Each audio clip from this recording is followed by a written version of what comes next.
Hello everyone. So I thought I'd make a hopefully short MATLAB tutorial just to kind of help everyone who's been having some questions about the homework. Hopefully it'll help you get through that. I realize I'm posting this like the day before the homework's due and you'll only have a day to like watch this and work with it if you haven't started yet. But if you haven't started yet, then we can both be guilty of procrastination. And not be mad at each other. So yeah, I'm gonna make this video. Hopefully it'll help you with the homework, and hopefully maybe it'll serve as a reference for you if you like only use MATLAB again after like 10 years from now and you like need to use it for some reason. You can come back to this video that your awesome TA made for you, and hopefully it'll be helpful. Or maybe if you have a friend in another class who needs help with MATLAB, just doing some pretty basic stuff,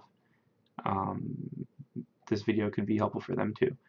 So the first thing I'm going to do is just walk you through the MATLAB like development environment, just the kind of layout of what it looks like when you open up MATLAB. So first thing is the current folder box, which is pretty self-explanatory. It just tells you the files that are in the folder you've currently selected. So it's good whenever you're working on a project or homework or something, have all the files that are related to that in the same folder. It's good for organizational reasons, and it's also good for coding reasons that I won't really get into, but just kind of trust me. And so the next thing is the command window. I'm trying to guide you along with my cursor, so hopefully that's good. The command window is basically super calculator. You can type in, 3 plus 3, some advanced stuff, 3 times 3 even, 3 squared. Yeah, it can pretty much do anything. That's the command window. I'll probably be working in the command window for the first half of this video, and in the second half of the video I'll jump over and talk about kind of what I expect you to do for the homework without giving anything away. So that's the command window. Over here we have the workspace. This is a pretty useful little box. It'll show you all the variables that you define, and it'll show you what their value is. So you'll kind of see why that's useful, hopefully, once we start making some variables. Down here we have your command history. So this will just tell you what you've typed into the command window. The scroll bar is small. It stores a lot of the stuff. So if you've been typing a lot in the command window, and maybe you've cleared it a few times, so you can't see what you did a while ago and you need to like do that thing again, you don't remember how you did it, you can come over here to your command history and try and look for it and just copy and paste it back into your command window or into some code you're writing. So it comes in handy sometimes. And then down here, the probably most important part of this like window is the editor. So this is where you'll make your code that you'll save and reuse, hopefully. So pretty standard new file icon. Click that, opens up a new code document for you to start making some code. So I guess the first thing we'll talk about is the two major different types of files you can make. So you can either make function files or script files. And there's like graphical user interface files, but those are more complicated and we probably won't talk about that at all this semester. Unless you're interested, you can ask me about them and I'll try and kind of show you how to deal with those, but that's not related to the class at all. But if you're interested, I can talk to you about those. So function files and script files. Let's start by making a function file. So the way that you start is by writing the word function. You're kind of declaring that what you're about to do is make a function file. Pretty intuitive thing, I think. So next, you'll want to come up with a name for your function. So let's say our function will take the square root of a number that you give it. So let's call our function square root, and let's say that the input will be a number, And let's go back a little bit and say that the output will be, let's do like square root of the number. Something like that. It can be anything. It can be output, it can be yellow, right? But it's usually good to name variables after what they actually are. But we'll leave it as yellow because typing is hard. So in our function, we're going to say that yellow equals number to the 0.5 power, and we'll end. So this obviously is not a very useful function. Matlab has a built-in square root function. You type in like square root of 3, it'll give it to you, or the way that we define it in the function. You can do either one. It's a pretty useless function, but I think it's good just for demonstrating how to make a function file and how they'll work. So this is pretty much it. We've defined our function. We're saying yellow equals a square root of number, and our output is yellow. So let's save it. When you're saving function files, you should save the file name should be the same as the function name. That's like an intuitive thing, but it actually won't work. The function won't work when you try to use it in Matlab if you have a different file name than function name. So our function name is square root, our file name will be square root. We'll save it, and then you see it pop up in our current folder. So let's try to use it. So let's take the square root of 144, which should be 12, and it's 12. So success. Next, we'll define a script file, and we will try to make a script that does basically the same thing.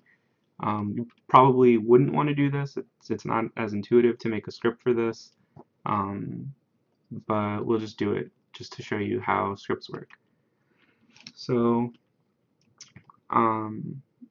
scripts are a little different because they don't really take arguments as input necessarily. At least not in the same way as functions do.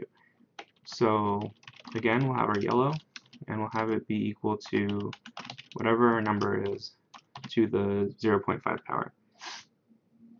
It's just the same as our function file, and so you'll see in a second why it's kind of silly, but we can't just leave it like this because we haven't defined what our number is, right? There's no number in our workspace area over here. There's no number variable. So MATLAB's not going to know what to do with this. I'll show you kind of what that looks like. So let's just save this as square root script. And if we click this run button, we'll get an error because it doesn't know what number is. It says undefined function or variable number, which makes sense. We anticipated that. And this is why it's kind of silly to try to make this kind of a thing a script as opposed to a function. But if we define number as, let's do 144 again, and then we rerun it, then you'll see yellow pops up over here as 12, which is the square root of 144, which is what we expect. You can get rid of these semicolons to, you can get rid of both, and it'll show you the numbers that it's using and kind of pop up with the variables over here. So it does the same thing as our function, but it's not as nice because you actually have to edit the file when you want to change the number, whereas the function, we can just type in square root and any number we want, and it'll give us our answer. So yeah, that's how functions and script files work and how they're slightly different. A lot of times it'll be up to you whether you want to make a script or a function. It's kind of down to personal preference, which you prefer working with. Scripts tend to be better if you're working with like some like large data processing, like batch processing, where you have like a bunch of different like folders and file paths you need to access, but you don't really need to worry about that for this class. But yeah, that's kind of typically when you'd use them, at least when I use them. So let's come back over here and delete those square root files we just made because I'm never going to use those again. I've already did it. Okay, So I don't think I've done anything too complicated so far. I will now explain how to define variables and like the kind of different types of variables that you might use. So we already kind of defined variables as single numbers, right? So right here we defined like number equals 144. I mean, we can make, if we make number equal 12, if you look over here in your workspace area, you'll see it's 144 right now. And then if we do number equals 12, it changes over here to reflect that. And again, if you put a semicolon at the end, it'll suppress the output so it doesn't show up in the next line in your command window. So let's make it 122. It doesn't show up in your command window, but it did change over here in your workspace. And a lot of times it's useful to suppress the output like that with a semicolon. It kind of keeps your command window a little bit clean. And especially if you don't suppress things like this in your functions or in your scripts, and you're like outputting a whole bunch of numbers, it'll definitely slow down your code. And it can be pretty significant. So usually it's good to put the semicolon at the end unless you like explicitly want to see what that variable equals. But for the most part, you'll want to put a semicolon. So far, we've just defined variables as single numbers, but you can also define variables as vectors. So let's say vector equals, so a vector is just going to be a list of numbers. And the way you do that in Matlab is you use square brackets and you just type in the numbers separated by commas that you want to be in your vector. So there it is, there's the vector. It's the numbers we input in the order that we input them. And yeah, you can also write vectors as, so right now our vector is one row with a bunch of different numbers, but you can also write it in column format by using semicolons instead of commas. This doesn't really matter, it's just a matter of personal preference. You can also use an apostrophe to take the transpose of the vector, so it'll just flip it from columns to rows and from rows to columns, which will come up later when we look at the homework assignment. So this is how we define vectors. If you want to pull out a specific number in your vector, then you need to know its index, or you need to know the position of that number in the vector. So let's say we want the third number in our vector. We type in vector, which is our variable name, and the 3. So it's going to look at the third number, which is the number 3. So when we push enter, it should output 3. If we want the last number, since we know that there are 7 numbers in our vector, we can just do vector 7. But let's say we didn't know how long the vector was, but we knew that we wanted the last number in the vector. Then instead of 7, we can just type in end, and it'll give us the last element in the vector, which is 7 again. Alternatively, if you don't know how long the vector is, but you want to know, you can use the MATLAB built-in function length. If you do length of vector, you should get 7, and then you can do vector length of vector, which is kind of silly, but it'll give us 7 again, because length of vector equals 7. The vector is 7 elements long. I think that's pretty clear. So that's vectors, and next there are matrices. So let's call our matrix variable matrix, and they're defined pretty similarly to the way vectors are defined. So let's make our first row just 1, 2, 3. Then we can make another row by adding a semicolon and define that as 2, 3, 4. So there you go. We have two rows and 3 columns of numbers. And the way that you would pick out a specific number of your matrix is pretty much the same way you do it for a vector. So let's say you wanted to get the 4 out of the matrix that we just made, right? So 4 is in the second row and in the third column. So we type in 2, 3, and that'll give us 4. If we wanted to know what the number was in the first row, first column, we just type in 1, 1, and it gives us 1. If you want to know all the numbers in the, let's say, second column, then what you would do is you'd put in a colon, comma, 2, right? So 2 is signifying that we want the second column, and the colon here shows, or is telling MATLAB that we want all the numbers, or like all the rows, right? So when we do this, we should get 2 and 3, which we do. And you can do the same thing the other way, where you get the second row and all the columns in the second row. So we get 2, 3, 4, which if we go back up, all the columns in the second row, 2, 3, 4. So yeah, so those are the variable types you can expect to see. You can also come over to your workspace and check out your vector, right? And you can see each individual element in this like Excel spreadsheet kind of a format. And I think you can actually copy and paste stuff from Excel into this kind of spreadsheet area and just like define your variables that way in case like you have some data saved in an Excel file. Instead of like importing that into MATLAB, you can, I'm pretty sure you can just copy and paste it. But I don't think you need to worry about that for a while. Maybe not at all for this class. Maybe at some point I'll have you do that, but not for right now. So yeah, so those are matrices and vectors. And yeah, I think that's everything for the basic MATLAB stuff. So now I'll get into the homework. And so I will open the homework 1 file that I gave you and the polynomial line file that I gave you. So yeah, I'm sorry if I repeat myself. I know I kind of said a lot in the comments. I might repeat what's in the comments. Hopefully, if I do, it'll kind of help reinforce that stuff or maybe make things clearer just to hear somebody explain it out loud.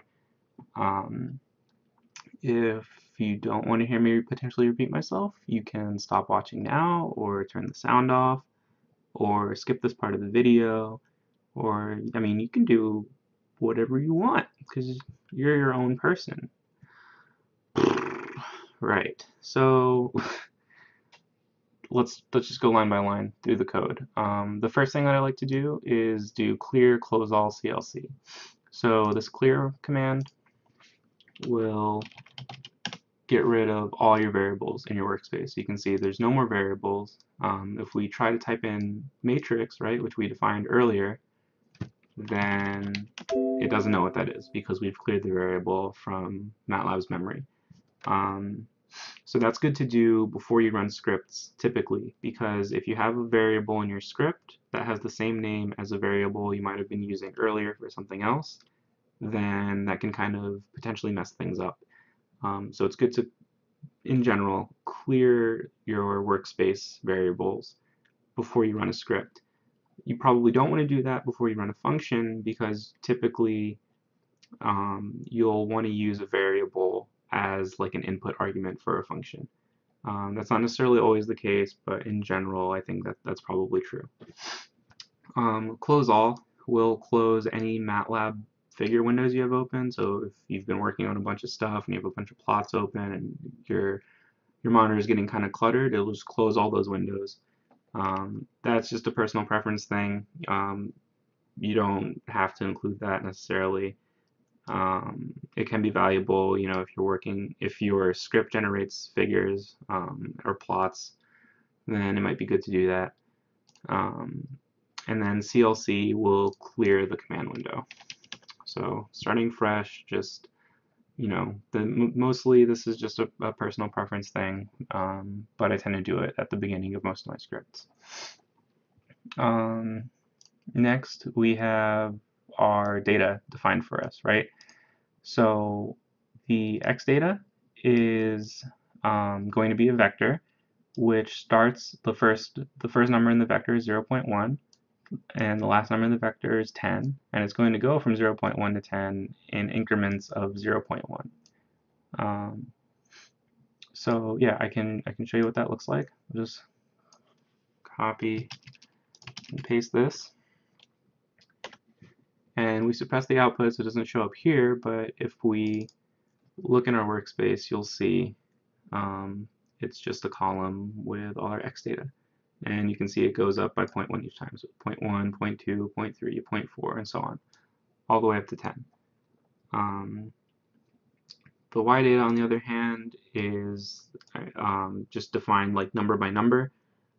This I did just for your homework, so you didn't have to import data from an Excel sheet, which is like just another like potential area for mistakes to happen that aren't relevant for this class. I might include that in a future homework, but if I do, I'll try and figure out a way so that like you can't mess it up, hopefully. So yeah, so that's the data that we've collected from this imaginary experiment, right?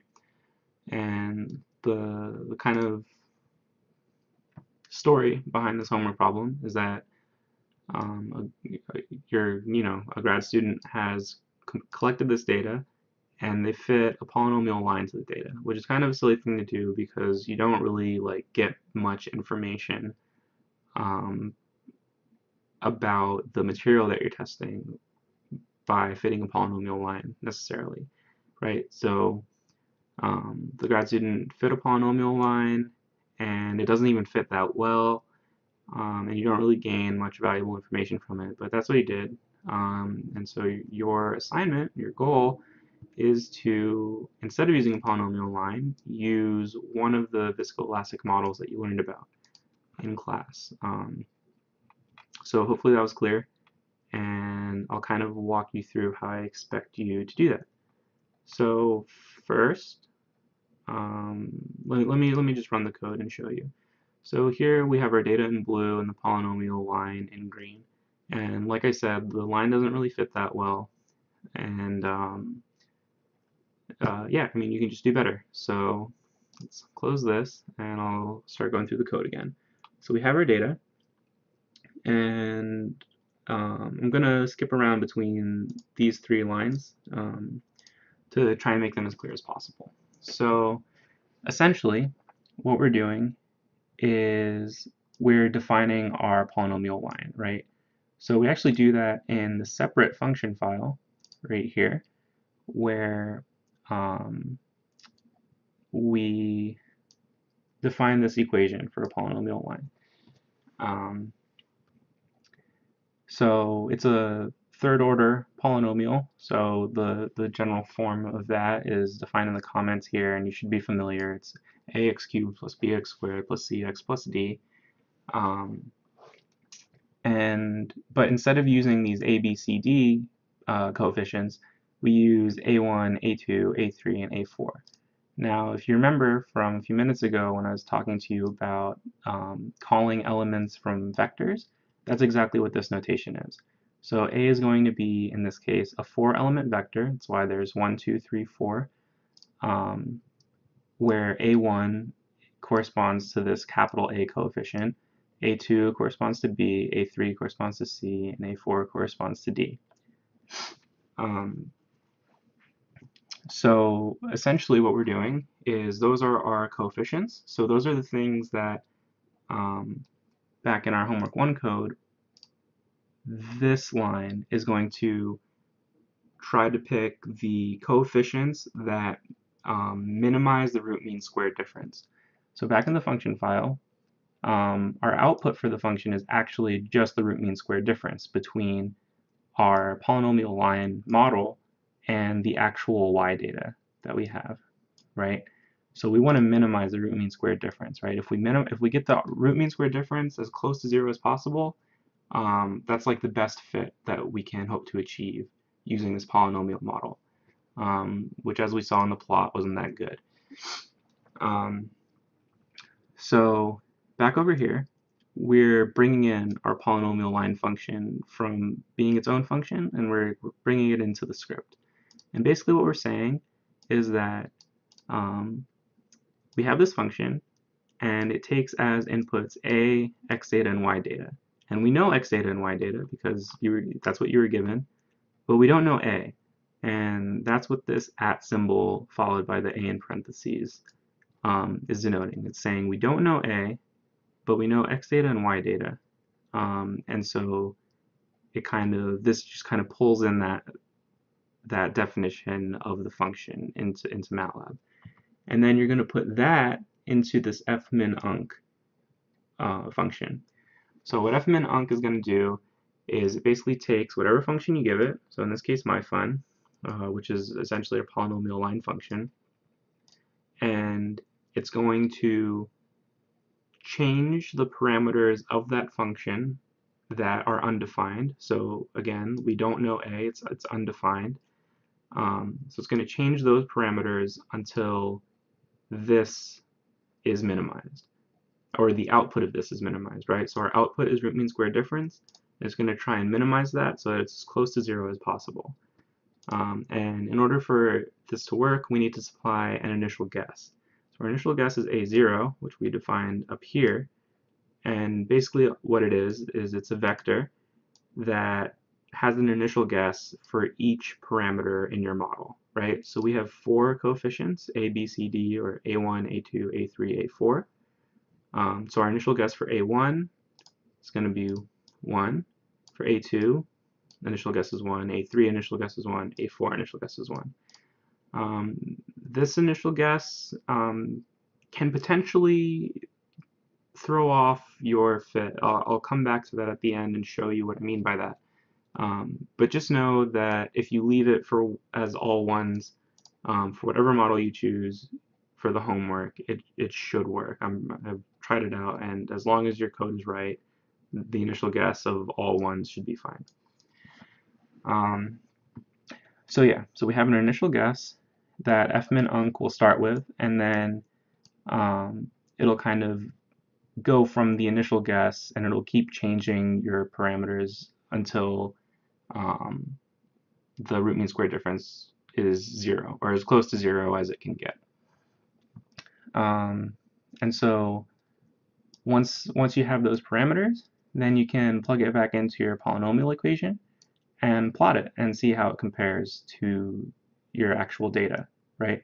So here we're graphing our actual data, and here we're saying what the model would look like, and this is where we actually plot that. So again, that looks like this, and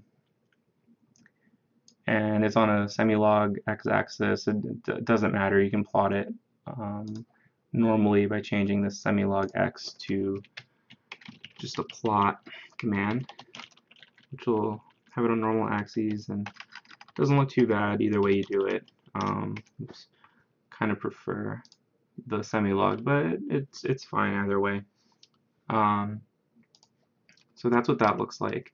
Now, I said that if you, depending on how you choose your initial guess, you might not get as good of a fit. So let's make our initial guess 10,000 for some of these, right? And it might make it so our fit isn't so good. Yeah. So you can see that if we kind of pick ridiculous numbers for our initial guess, we're going to get a ridiculous fit. So you want to try and guess numbers that'll be like at least of the same order of magnitude as what you expect the coefficients to be. And you know, it might be difficult to have that expectation, but you'll kind of, I mean, you can see if you put in an initial guess that's way off, then your fit will look kind of ridiculous. So if you see that, then you know you'd have to change your initial guess. And that might just be some guessing and checking. But again, for this homework, using ones for your initial guess should be fine. So yeah, that is kind of the state of the problem as it's been assigned to you. And what you need to do is to pick out a viscoelastic model to essentially replace this polynomial model that was defined initially. So really, there's only like 4 lines of code that you should have to change in order to get this homework. So you'll need to change the name of this function, and you'll need to put your viscoelastic model in here instead of a polynomial model. And your viscoelastic model will either have 2 or 3 parameters depending on the model that you use. So instead of having A1, A2, A3, A4, you might only have A1 and A2 or A1, A2, and A3. And based on how many parameters you have, you can change the number of initial guesses, right? So if you only have 2 parameters, you only need 2 initial guesses. And if you have 3 parameters, you'll need 3. So that'll just depend on which model you choose to try to fit to the data. So you need to change this line and the name of the function. You need to change the number of initial guesses you have. You'll need to change the name of the function to whatever you named your new function. And then you need to change this line so that instead of the polynomial model, it's whatever model you chose. So yeah, I think that explains the homework pretty much completely. If you have any questions, leave a comment on the video, email me, see me in office hours next week. Again, I'm sorry that this video coming up is coming out only a day before the homework's due, but hopefully it'll serve at least as a good reference for some of the more basic Matlab stuff that we'll cover throughout the class. One last note is that this fminunc function requires the Matlab Optimization Toolbox. So if you buy Matlab on your own, just know that you'll have to buy that additional toolbox as well in order to use this function. I'm not expecting anybody to buy Matlab. I'm pretty sure Matlab is available in the computer labs in Spencer and DuPont and Pearson. So I encourage you to use those because they're free. And if you somehow don't have access to Matlab, please let me know. And I mean, I can try and let you use my computer for a little bit, or we can try and work something out with regards to that. I don't want MATLAB to be a burden on you, at least in terms of its availability, and hopefully it's not too bad as a homework assignment, because it definitely is useful. Yeah, so I hope you end up agreeing with me about that. Yeah, if you have any other questions, let me know, and I'll do my best to answer them. And hopefully for the next homework that involves MATLAB, I'll get a video like this up earlier in the week so you have more time to look at it. And hopefully we won't have to leave things at the last minute like it seems like we're kind of doing this week. So that's my bad. It won't happen in the future, hopefully. And yeah, so let me know if you need anything else. And I hope this helped, and good night.